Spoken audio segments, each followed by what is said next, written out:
অপরাধ করেছি যে তোমার চরণ দর্শন থেকে আমায় বঞ্চিত করে দিলে দয়া। বেশ, তুমি যদি না চাও আমি যাব না তোমার কাছে, আমি যাব না প্রভু তোমার। সচিমাতা চলে যায়, বিষ্ণুপ্রিয়া কাঁদে একাকিনী ঘরের বারান্দা। এমন সময় নবদ্বীপের কয়েকজন নরনারী এসে বিষ্ণুপ্রিয়াকে উপহাস করছে। দেখবেন যদি কেউ দুঃখ পায়, কষ্ট পায়, কাঁদে, কিছু কিছু মানুষ আছে তারা গিয়ে ওই মানুষের দুঃখটা আরো দ্বিগুণ বাড়িয়ে দেয়। এমন এমন কথা বলবে বলে আপনার কষ্টটা আরো দ্বিগুণ বাড়িয়ে দেবে।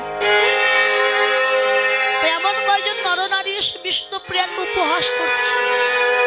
বিষ্ণুপ্রিয়া তো কাঁদছে, তো উপহাস করছে, ঠাট্টা করছে।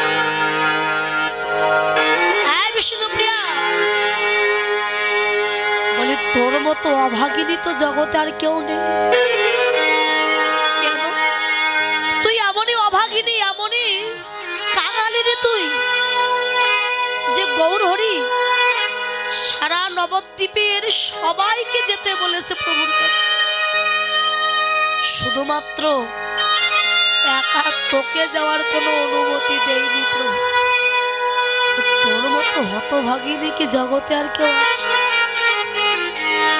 বিষ্ণুপ্রিয়া চোখের জল মুছে বলছে, বাজে কথা বলবি।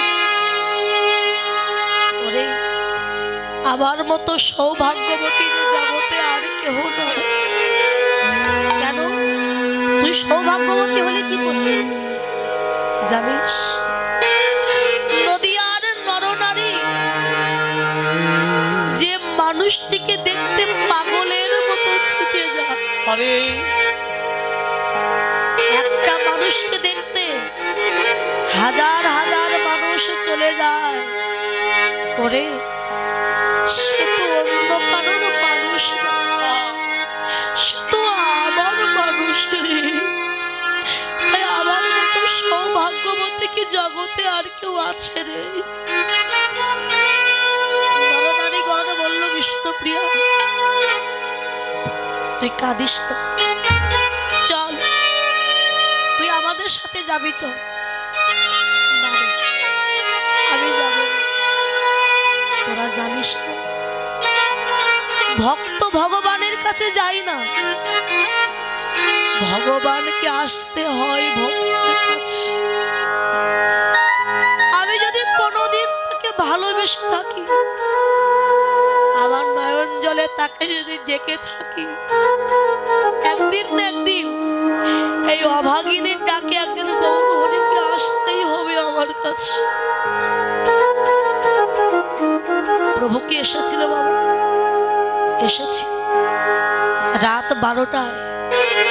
ভাব উল্লাস, দুয়ারে কড়া নাড়া পড়েছে। বিষ্ণুপ্রিয়া মাথায় ঘোমটা দিয়ে অবনত মস্তক দুয়ারটি খুলে দিয়ে বলছে, কে? দেখলো না কে এসেছে? মাথা নিচু করে বলে, কে? প্রভু বলে, প্রিয়, আমায় চিনতে পারছো না তুমি? আমি চৈতন্য দেব। চৈতন্য দেব? কে চৈতন্য দেব? আমি তো চৈতন্য দেবকে চিনি না। আমি যে আমার গৌর হরিকে চিনি গো। ও প্রিয়, দীক্ষা নেওয়ার পর তোমার গৌর হরি যে চৈতন্য দেব হয়ে গেছে। ও, দীক্ষা নেওয়া হয়ে গেছে, হয়ে গেছে দীক্ষা নেওয়া। তবে কেন এসেছো তুমি আমার কাছে? অনুমতি নিতে এসেছো। অনুমতি দেব না? অনুমতি কেন দেব তুমি বলতে পারো গৌর হরি? আমি যদি আমার গৌর হরিকে না পাই, তুমি তোমার কৃষ্ণকে পাবে কেমন করে বলো দয়াময়?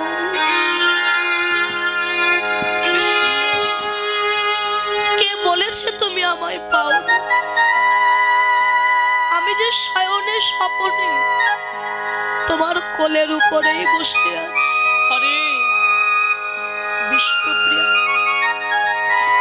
এতদিন পরে এলাম, মাথায় ঘোমটা দিয়েছি কেন? ঘোমটা সারা, আমি তোমার বদন দেখতেছি। ঘোমটার আড়াল থেকে বিষ্ণুপ্রিয়া মাথা নাড়া দিচ্ছে না। এই বদন আমি তোমায় দেখাবো। ও, আমি তোমায় দুঃখ দিয়েছি তাই তোমার বদন দেখাবে না? না, আমি তোমায় কষ্ট দিয়েছি, ছেড়ে চলে গিয়েছি বলে তোমার বদন দেখাবে না? তবে কেন দেখাবে না তোমার বদন আমাকে বলো। বিষ্ণুপ্রিয়া কেঁদে বলে, দয়াময়, মন যে চায় তোমায় দু চোখ ভরে আমি একবার দেখি, কিন্তু দেখতে চাইলেও দেখতে পারবো না। কেন জানো? সাধুগুরু বৈষ্ণবের বদনে শ্রবণ করেছি, সন্ন্যাস মন্ত্র নেওয়ার পর কোন সন্ন্যাসী যদি তার স্ত্রীর বদন দর্শন করে, তার নাকি আর সন্ন্যাস ধর্ম থাকে না। দয়াময়, এই অভাগিনীর বদন দেখলে যদি তোমার সন্ন্যাস ধর্ম চলে যায়, এই অভাগিনীর বদন আমি কোনোদিন তোমায় দেখাবো না।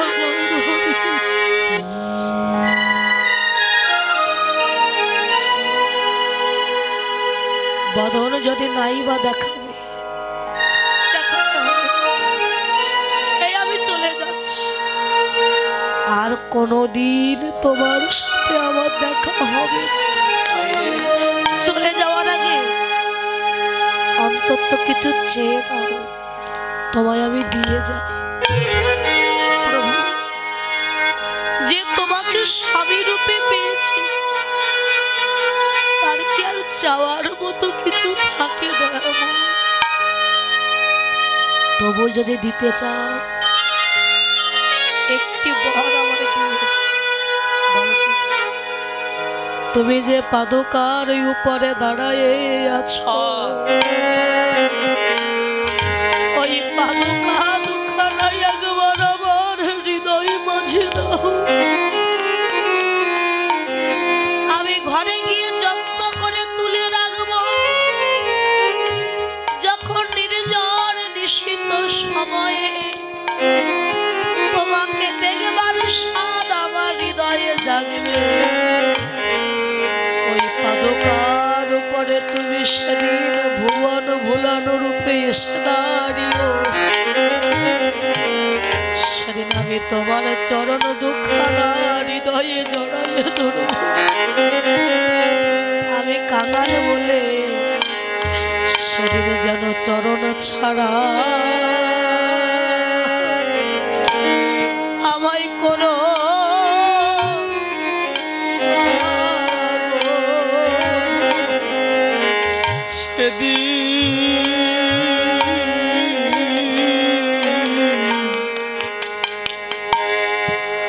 যেন ছড়ো ছাড়া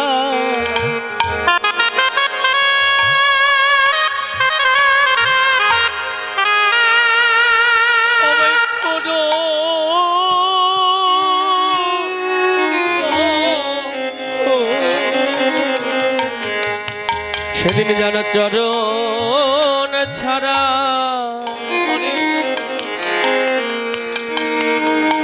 আমায় করো না গো। প্রভু তোমার ওই চরণে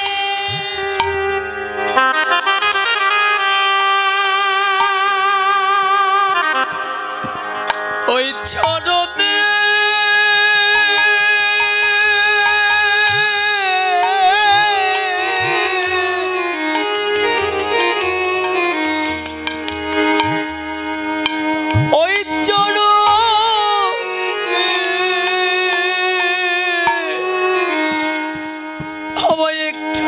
আশ্রয় দিল। গৌর হরি দয়াময় সেদিন যেন চরণ ছাড়া আমায় কোনো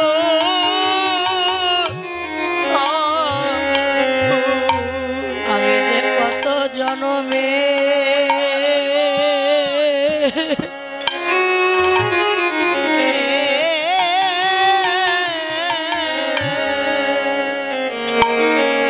আমি অপরাধী, তোমার চরণ ছাড়াই আমার করোনা গো। আমি যে কত জনমে কত জনমে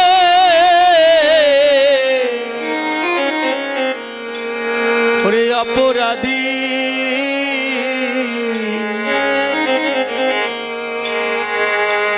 যেন চরণ ছাড়া আমায় করো না গো। প্রভু যদি তোমার সাথে আর কোনোদিন দেখা না হয়, এই যাওয়ার আগে শেষবারের মতো প্রভু গো, আমায় দাও দাও চরণ ধুলি দাও গো। আমায় দাও দাও চরণ ধুলি দাও গো।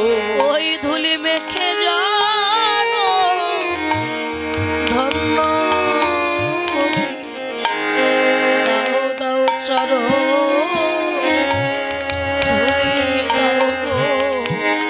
ওই ধুলি মেখে জন্য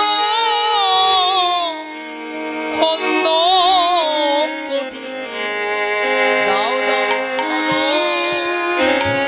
ধুলি দাও গো। ওই ধুলি মেখে যেন ধন্য করি, আমায় দাও দাও চরণ ধুলি দাও গো। ওই ধুলি হবে ভবপারের কন্যা, আমায় দাও দাও চরণ ধুলি দাও গো। ওই ধুলি হবে আমার অবপরের করি, দাও দাও আমার চরণ ধুলি। এই ধুলি হবে আমার ভবপারের কন্যা, দাও দাও চরণ ধুলি দাও গো। এই ধুলি হবে আমার অবপরের করি, দাও দাও আমার চরণ ধুলি। সেদিন যেন কাঙাল বলে দিও না ফেলে, আমল বলে দিও না ফেলে, সেদিন যেন কাঙাল বলে দিও না ফেলে, ওই চরণে আশ্রয় দিও। আমি কাঙাল বলে দিও না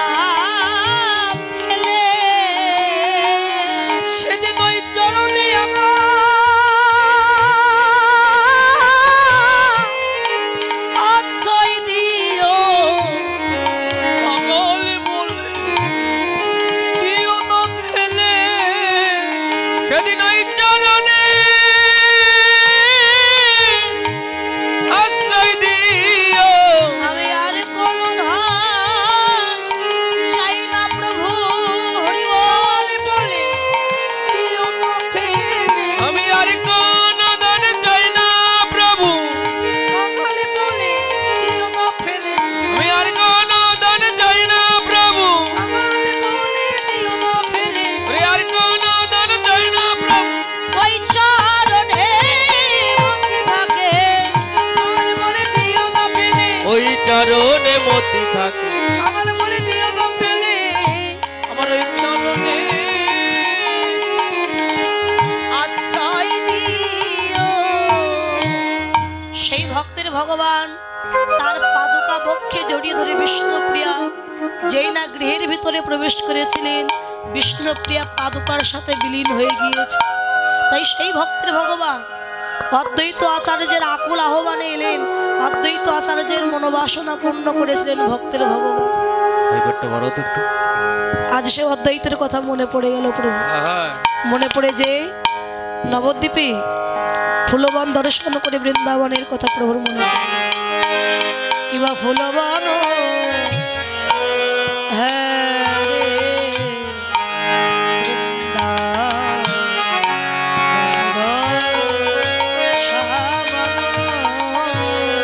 কিবা ফুলবন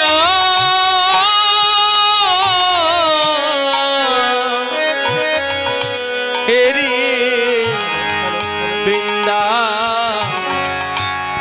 বনের কিবা ফুলবন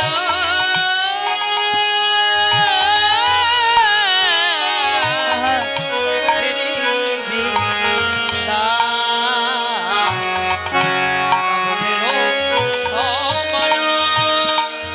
আর সহচর গণগোপী গোপী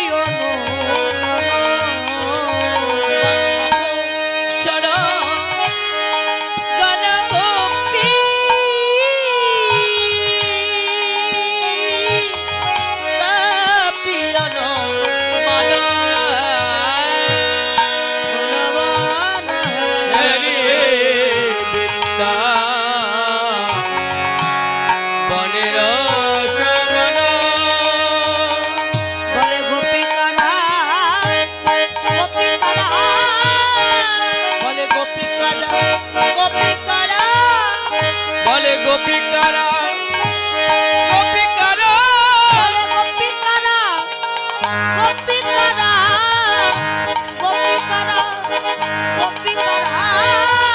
গোপিকারা গোপিকারা গোপিকারা গোপিকারা বলে তারাই তারাই তারাই গোপী গোপিকারা গোপিকারা বলে তারাই তারাই ওরে তারাই গোপী গোপনে গোবিন্দ ভজে যারা গোপনে গোবিন্দ ভজে গোপনে গোবিন্দ ভজে ওরে গোপনে গোবিন্দ ভজে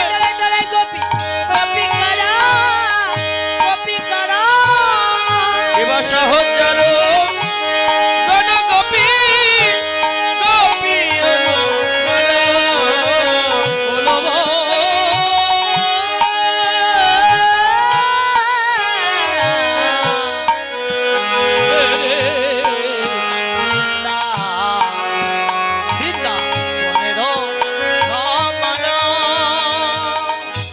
গঙ্গাকে দর্শন করে বললেন এটাই হচ্ছে যমুনা। নবদ্বীপের ফুলের বাগান দর্শন করে বললেন এটাই সেই বৃন্দাবনের নিকুঞ্জ কানন, যেখানে আমি রাসলীলা করেছিলাম গোপীদের। সহচর গণগোপী অনুমান গোপিকারা বলে এরাই তো তারা রে, বলে এরাই তো তারা রে, ওরে ব্রজে যারা নদী আই তারা এরাই তো তারা রে, বলি ওই ব্রজে যারা নদী আই তারা এরাই তো তারা রে, এরাই তো তারা। গঙ্গাকে যমুনা বললেন ঠিক আছে, ফুলের বাগানকে বৃন্দাবন বললেন এটাও ঠিক আছে, কিন্তু বললেন এরাই তো তারা, ব্রজে যারা নদী আই তারা, মানে বৃন্দাবনে গোপীদের নিয়ে আমার গোবিন্দ রাসলীলা করেছিলেন। গোপীগণ আজকে কলিযুগে এসেছেন, কারা এলেন বলে এরাই তো তারা রে, যারা ব্রজে ছিল। তা বৃন্দাবনে ছিল গোপী, কিন্তু কলিযুগে তো গোপী নয়। ওমা বৃন্দাবনে গোপীগণ যখন গোবিন্দের বাঁশির ধ্বনি শ্রবণ করে যখন তখন বনে যেতে পারতেন না, তখন গোপীগণ একদিন আক্ষেপ করে কেঁদে বলেছিলেন, হে গোবিন্দ, তোমার বাঁশির ধ্বনি শ্রবণ করে আমরা তো যখন তখন যেতে পারি না তোমার কাছে, আমরা ব্রজ ললনা ঘরের বধূ, আমরা নারী কুলে জন্ম নিয়েছি, যখন তখন তোমার কৃপা পাই না। তা আবার যদি জন্ম দাও প্রভু, যেন নারী কুলে জন্ম দিও না, সেদিন পুরুষ কুলে জন্ম দিও।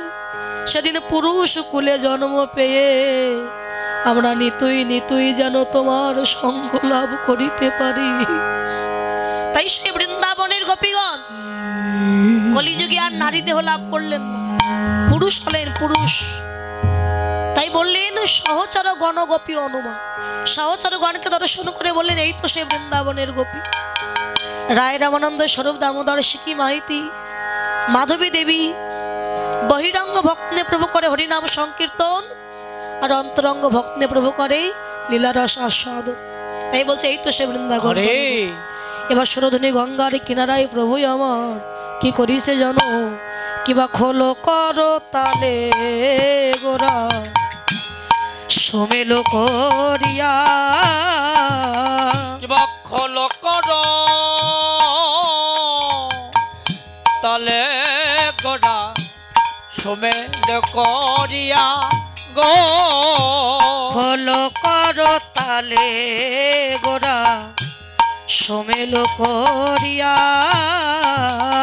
খোলো করো তালে গোড়া সোমেলো করিয়া গো, বলি তাহার মাঝে নাচে গোরা জয় জয় দিয়া রে, তাহার মাঝে নাচে গোড়া জয় জয় দিয়া গো, বলি তাহার মাঝে নাচে গোরা জয় জয় দিয়া দিয়া গো, তাহার মাঝে নাচে গোড়া জয় জয় দিয়া গো, বলি বাজে খোল বাজে খোল, বাজে খোল বাজে খোল, আর বাজে খোল বাজে খোল, বাজে খোল বাজে খোল, খোলে বেজে বলে ধিকি তাং, বাজে খোল বাজে খোল। খোল বেজে বলে দেখি আরে খোলটা বাজাচ্ছে না কেন গো মা? ব্যাপার খোল বাজাও, বাজাবে না? বলছে বাজে খোল বলেছে বলে আর বাজাবো না। আচ্ছা মানে এই যে খোল এর একটা নাম আছে, নামটা কি মা? অনেকে বলে ঢোল, মৃদঙ্গ। মৃৎ শব্দে মাটি, অঙ্গ শব্দে দেহ। খোলটা প্রথমে মাটি দিয়ে তৈরি, এরপর উপরে চামড়া দিয়ে ঢেকে দেওয়া বা ছাউনি করা। তাই খোলটা বেজে বলছে বাজে খোল বাজে খোল, বাজে খোল বাজে খোল। আরে বাজে মানে খারাপ নয়, খারাপের বিপরীত শব্দ হচ্ছে ভালো। তা খোল বেজে বলছে বাজে খোল মানে খুব সুন্দর বাজছে। হ্যাঁ তাই বাজে খোল বাজে খোল, বাজে খোল বাজে খোল। আর কি বলছে? আহা খোল বেজে বলে ধিকি তাং, বাজে খোল বাজে খোল, খোল বেজে বলে ধিকি তাং, বাজে খোল বাজে খোল। ধিকি ধিকি তাকে ধিক, খোল বেজে বলে বাজে খোল, ধিকি ধিকি তাকে ধিক, খোল বেজে বলে তাকে। আহা তাকে তাকে তাকে ধিক, তাকে তাকে তাকে ধিক, তাকে ধিক। পরে কীর্তনেতে ঘুমায় যারা তাকে তাকে তাকে ধিক, কীর্তনেতে ঘুমাই যারা তাকে তাকে তাকে ধিক, কীর্তনেতে ঘুমায় যারা তাকে তাকে তাকে ধিক। আর কি বললেন খোল? ওরে বাড়ির কথা বলে যারা তাকে ধিক তাকে ধিক, বাড়ির কথা বলে যারা তাকে ধিক তাকে ধিক। দেখবেন মা কীর্তন আসরে এসে অনেক মায়েরা আছে শুধু ঘুমায়, ওই যে মশা মাছি পর্যন্ত চলে যায়, তাও বুঝতে পারে না। মানে কীর্তনে তো ঘুমায় যারা তাকে তাকে তাকে ধিক। তো বললেন খোলটা বেজে বলছে শোনো, কীর্তনে যারা ঘুমায় তাদের এমন এক জায়গায় নিয়ে যাবে না, খুব আদর যত্ন করে সেখানে। কোথায়? কোথায় নিয়ে যাবে জানো? মামার বাড়ি। ওই যেখানে ওই তেলে গরম তেলে ছেড়ে দেওয়া হয়, খুব আদর যত্ন করে সেখানে। সেটা হচ্ছে জমের বাড়ি, জম রাজ্য। আর খোলটা বেজে বলছে তাকে তাকে তাকে ধিক, বাড়ির কথা বলে যারা। মানে কীর্তন আসর থেকে অনেকে দেখবেন এসে বাড়ির কথা বলে, এই দিদি এই দিদি কি রে। অনেকদিন পরে দুই বিয়ায় দেখা হয়েছে, বিয়া এবং বিন, এই যে আচ্ছা বিয়ান বিন, ওই বে। তা বিয়ায় আর বিনের যখন দেখা হয়েছে তখন কত গল্প হয়। আর কি গল্প করছে, ও দাদা মেয়েটাকে দিয়েছি তো, মেয়েটা ভালো সংসার করতে পারছে তো, গল্প করছে। তখন পাশে একজন কৃষ্ণ ভক্ত বসেছিল, সে তো কৃষ্ণ কথা আস্বাদন করছে। এখন বলছে ও দাদা কি শুরু করলেন, একটু কীর্তন শুনতেও দেবেন না? বলে দাদা কীর্তন আবারও শোনা যাবে, কিন্তু এই গল্প কি আর হবে? আমার বিয়ানকে কি আমি আর কাছে পাবো না, এই গল্প আর হবে না। তাই বললেন কীর্তনে তো ঘুমায় যারা তাকে ধিক, তাকে ধিক।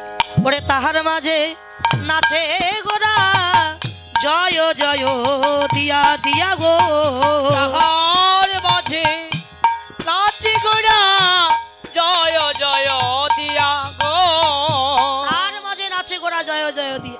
তা মহাপ্রভু খোল করতাল সব একসাথে বাজছে। আচ্ছা এই খোলটা বেজে বলছে ধিকিতাম তাকে ধিক, আর করতাল বেজে বলে করতাল, করতাল। আচ্ছা করতাল বলে না হরতাল বলে, বুঝতে পারছেন? করতাল, করে করে তাল মিশিয়ে দাও করতাল। এই যে করতাল বাজছে, আছে এক হাতে করতাল বাজে মা? বাজে না।